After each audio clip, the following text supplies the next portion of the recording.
missing it. It's interesting that you said that, Edward, because the question that I had for you is has to do with actually something else that was mentioned in Catherine's room this afternoon. And I made a comment about, just a minute, this cough is coming back. Through self-discovery, or, well, anyway, what I've been seeing for myself is that there is perhaps one universe. I don't even know that for sure. And that my mind is a world, and that everyone's mind is a world. And what I perceive in my world or in my mind, them as I see they're the same thing. I am it, because it takes me to perceive it. And if I'm not there, there's no perception of it happening. So everything that I perceive, I own. Would you comment on that?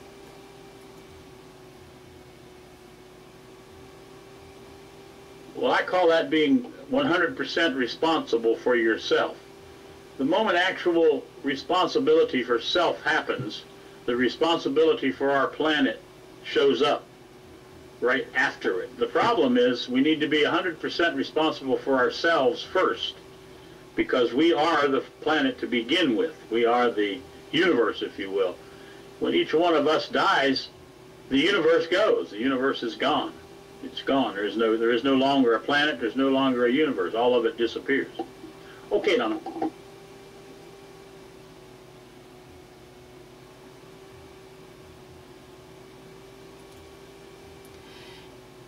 Now, Edward, you had a death and a rebirth, or a new birth, I guess you call it.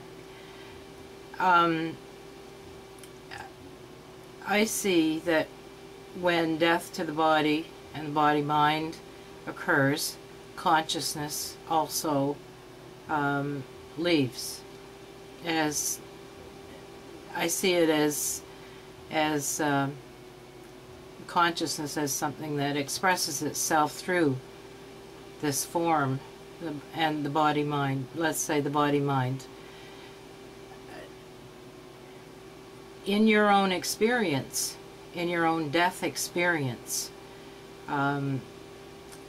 would you say that you were in that emptiness, that space, that spaceless space? I don't know what to call it, really. And I know, I see that it cannot be defined. And are you still there? Well, obviously, if you could imagine what death would be like, then you might imagine that death is nothing. There's nothing there. There's no thought. There's no white light. There's no, oh, there's God. There's no, oh, it's not my time, I have to go back. There's none of that nonsense in death. There might be that sort of thing in a near-death experience, but in order for that to be, in order for that light to be there, or for you to see any sort of beauty or hear any kind of beautiful music or any of that sort of thing, your mind has to still be engaged. And in death, there is no engagement of the mind. There is no memory. There is no experience. It's going to sound silly to say, but there's nothing. But it's worse than there's nothing, because there isn't even the word nothing. It is simply, well, how much better a word could we come up with than death? It is death. Now, we were writing a little thing to add to the book today about the distinction between a psychological death and a complete physical and psychological death. And the essence in those two things would mean, if you experience them by yourself, there is no difference. If you experience a psychological death, there is nothing there. In other words, if your mind dies, if you die to yourself and to all things around you, then there's nothing there to monitor whether or not your heart is beating, whether you are breathing, whether you have a pulse. A psychological death is the same as a complete death of physicalness, when the body stops breathing and the heart stops pounding and there's no pulse. Well, the pulse is a result of the heart beating, isn't it? So if you were to die and then self-born or born yourself new, as I say that I have done, those two experiences, you could say, would be perceived identically. There wouldn't be any difference in those two. Mystic. Well, when you said that, the first thing that went through my hair, or came up here, was that the difference would be that the body was still there. It didn't disintegrate. I don't know if you would agree with that. That wasn't really the question I was going to ask. You spoke about near-death experiences and how the mind would still have to be there. And are you saying that those who have near-death experiences that can look at their body or see white lights or whatever, I see that the mind would still be operating, maybe are in a subtle body of some kind. They're still in a body, whether it's a physical body or not. Yes, one indication, or the obvious indication that there is still life, is the recognition of a light or the recognition of beautiful music. Or if the person is really heavily conditioned with religion, then they might even see a male with a robe on, you know, God or St. Peter, and might have a conversation, and they might say, "Go back and do great works, my son." That sort of thing. Well, that's obviously a perfect indication or indicator that there was no death. As I say, if there is a death, there is no mind that can recognize beautiful music, beautiful gods, or, unfortunately, if there's any Muslims in the room, you won't even recognize 72 virgins. Not even on the 73rd day. Now, there's some bad news. Mystic. Now, I referred to that that space as being a spaceless space. I have no idea what to call it, or if it even has a name. It maybe has been pointed to as the word emptiness, or nothingness, or no thingness, or whatever.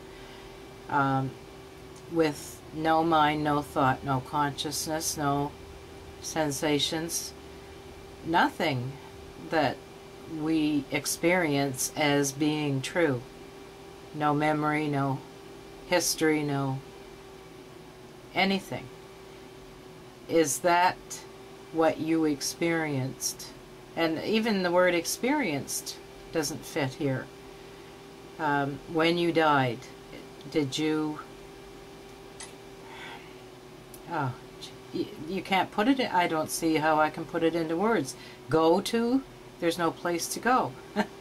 And experience, there's nothing to experience.